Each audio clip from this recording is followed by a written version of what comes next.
Why are we overspending? Why are we impulse shopping? Why do we keep filling our homes with clutter and junk that we don't need? Today's video is all about why we overspend, the psychology behind impulse shopping, and how to stop it in 2025. If we haven't met yet, my name is Megan. I have a bachelor's degree in psychology, a master's degree in counseling, and over 14 years of experience as a licensed counselor. So I do know a thing or two about people's spending habits, and if we're being honest, my own spending as well. Over the last year, I have worked really hard to improve several areas of my life, but the one area that really still needs help in 2025 is money, finances, saving, spending, budgeting, all of that great stuff. I have been avoiding it like the plague. It is something that makes me so uncomfortable to think about, so uncomfortable to talk about, and it is probably my number one stressor. The incident that brought me to making this video was something that happened last week, and I think it's a really good illustration of the thing that happens when we are about to buy something. Picture this. Sicily. Picture it. Sicily, 1912. Just kidding. Here we are. Picture this. My kitchen, 2025. My husband brings home a free Yeti mug. This mug is beautiful. It's perfect. It's navy blue. It's lovely. It is everything that I have ever dreamed of. Okay, not exactly. If it had been pink, I would have 100% stolen it, but it was blue. And so even though my immediate urge and instinct was to lay claim to it and make it my own, I tried to be mature, I talked myself down, and I realized, no, Megan, this is his mug. This is something that was gifted to him. And so I recognized this in myself. I recognized my little kid self wanting it because it was new and shiny, and here it was for free. But like I said, talked myself down, talked myself out of it, came to my senses. Then within a millisecond, saw my brain go to, oh, I can't have this one, but I could buy a new one for myself. I could buy one. If he gets a new one, then surely I deserve a new one as well. Never mind that his mug was free, never mind that it was randomly gifted to him out of the blue, and never mind that I don't actually need a new mug. My brain was convinced in a split second, because this new item arrived, that I also deserved a new item. And so before I even knew what was happening, I was on my phone, I'm looking on the Yeti website, I'm searching, I'm putting this pink sandstone mug in my cart, and I want to customize it, I want to get it engraved, and it comes out to almost $40. And I don't think it had free shipping.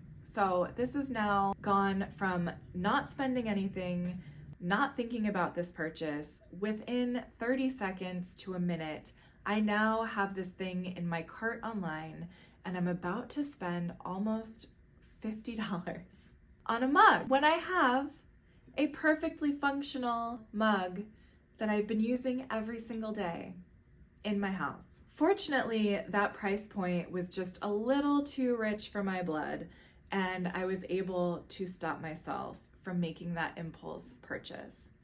But I promise you, if it had been $20 or $15, I would already be holding that pink mug in my hand. No questions asked. I would already have it. It would be here. And I wouldn't have thought twice about it. Let's break this down so that you can apply this to yourself. In my counseling practice, there is a concept that I like to use called the funnel of truth. And the funnel of truth has a wide top, and then it kind of narrows down to the funnel part. And where we are at most of the time in our lives is sort of this unconscious level at the top, where we are unaware, right? There is a level of truth to what we're saying, but we could probably dig a little deeper, where we could probably find a more true truth than what we initially come up with. In my funnel of truth for this mug, my initial truth of, if I were to ask myself, why did I buy it, or why did I want it? I think the initial response would be, well, I've just wanted one. I've been thinking about this for a few weeks. I've been putting it off, and you know what? He got a new mug and I deserve it. So that would be my first level of my funnel of truth. If I go a little bit deeper, it was because something else arrived. There was a stimulus, right? If we really think about it, I would not have tried to buy that mug or not have wanted to buy that mug urgently if some other stimulus hadn't come into my awareness. So in this instance, it was this other new mug for my husband showing up in our house. It made me jealous. It made me feel like I also needed one. But most of the time, if we're thinking about it, it's ads online or influencers online or friends that we see who buy something new or who are presenting us with a new thing that we need or we think we need. Whenever we open ourselves up to these stimuli, our brains start to believe that we need these things. And I know what I'm saying is so super simple. It is so obvious, but we are so inundated with these messages and with these images all the time that we don't really think about it. We are just getting all of this stimulation all of the time, all of this input. And when we see the same ad enough times, or we see the same thing enough times, or the same brand enough times, think of the Stanley Cup craze. Everybody had to have a Stanley Cup. Everybody had to have a certain color. Everybody needed the newest collab that came out. Blah, blah, blah, right? Lululemon. Everybody needs the Lululemon crossbody bag or the whatever bag.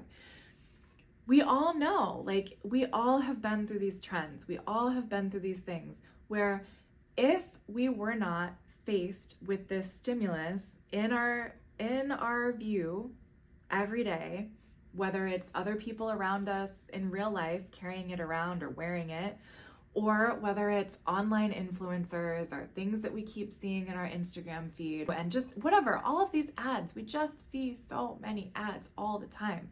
If I start scrolling through my Instagram, sometimes I will get 6 or 7 ads in a row.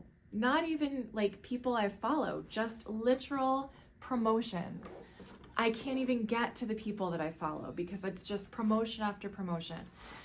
So if you're spending a lot of time being influenced by all of these people, these things, these organizations, it makes sense that we start to feel like we're missing out if we're not also getting what these other people have. But I think the problem with that, and again, I know I'm not saying anything new. I know I'm not saying anything like revolutionary here. This is just common sense, right? But again, we don't stop and think about it. And that is the issue. If we can pause, what I was able to do because of that like $50 sticker shock, I was able to pause and just put a little space, put a little time between that initial, I gotta have it, and pressing pay. We have to put a pause. Otherwise, we are going to continue to buy and buy and buy and buy and be in debt and have clutter in our house and still feel utterly dissatisfied and overwhelmed. Because if I go down a little further on my funnel of truth, if I really was being honest with myself, I think at the core of me wanting to buy and wanting to click purchase is that I feel unsatisfied. I feel lonely. I feel sad. I feel bored. I feel hurt. I feel angry. I feel a lack of freedom. I feel a sense of being trapped and being stuck and being put upon. And so having something shiny and new would, in my mind, make me feel good or make me feel like I did something for me, right? That's the messaging. Do something for you. Live your life, right? But if that's coming, doing something for you or living your life, if that's coming only through things, only through items, then is that really serving you? Is that really serving me? I don't think so. Where else in my life could I be finding actual satisfaction and connection and contentment, so that getting a cheap fix by buying something isn't a constant need or battle that I have within myself? Where could I be spending my time and energy and resources that would bring me deeper peace?